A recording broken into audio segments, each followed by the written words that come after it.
Good evening, class and Professor Ripley. My name is Luis Monterroza, and I'm going to do my presentation on the question for debate number 5, which asked, as a U.S. foreign policy decision, the United States should have withdrawn militarily from Afghanistan, or we should have pulled out differently.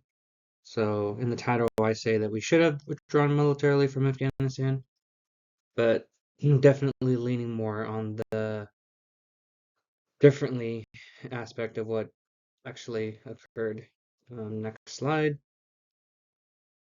So what happened? Well, as a nation, we know that we were in Afghanistan for almost exactly 20 years. Um, we had a policy and agreement in place from the first Trump administration that we would leave, and that fell under the Biden administration. But I don't think anyone, to include State Department or the Department of Defense, understood or anticipated the Taliban marching so swiftly through the country of Afghanistan and taking over population centers and ultimately Kabul, the capital.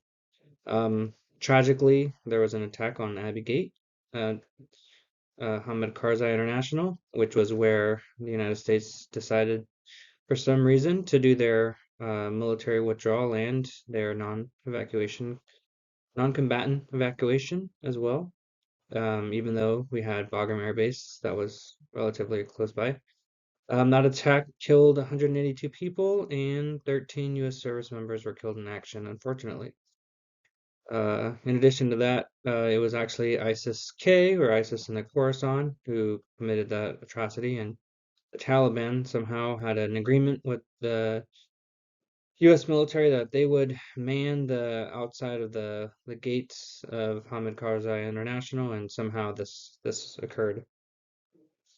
A quick excerpt from the BBC from the year it happened. They said, analysts and U.S. lawmakers, both Republican and Democrat, have been comparing the so-called fall of Saigon with the Taliban takeover of Kabul. Why I think the U.S. should have withdrawn? I think most people would agree, and not just policymakers, but normal everyday Americans, and even non-Americans. This was the longest war in U.S. history, literally almost 20 years. It eclipsed Vietnam by a little bit. It ended up being called an endless war. You had people in the military who served, and eventually their children went on and served in that theater of combat, unfortunately. The loss of American public support had been going on for several administrations up until this point.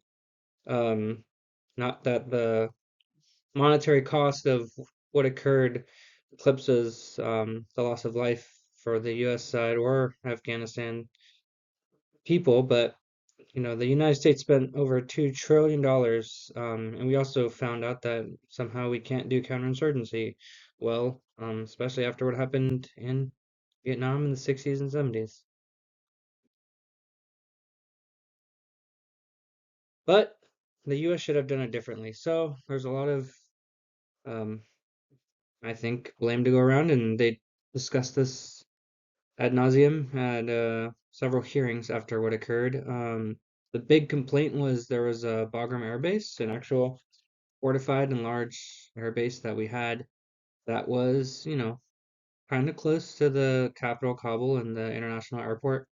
Even the U.S. Department of Defense said following the U.S. departure from Afghanistan in August, some questioned the handover of Bagram Air Base, about 27 miles north of the capital city, Kabul, saying the move was ill-advised and had been a tactical mistake. That's our own Department of Defense saying that. The NEO, so that's the non-combatant evacuation for U.S. persons and allied Afghans civilians, was not done properly. Case in point, the attack on Abbey Gate. So why was the DoD doing a State Department function? That was another huge question asked.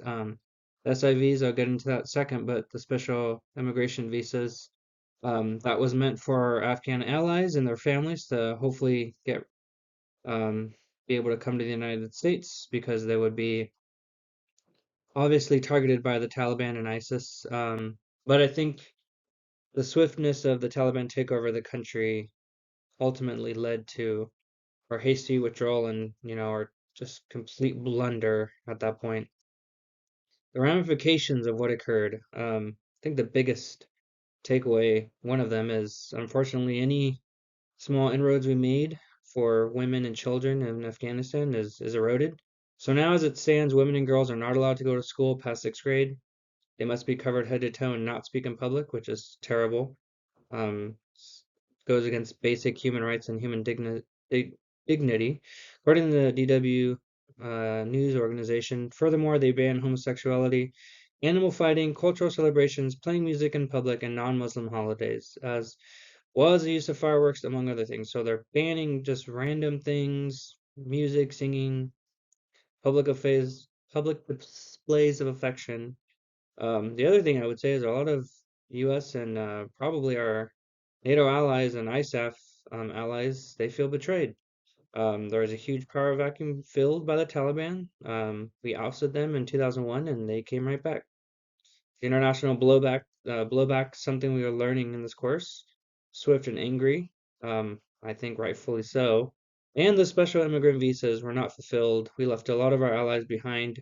People were killed. People are still being hunted down by the Taliban.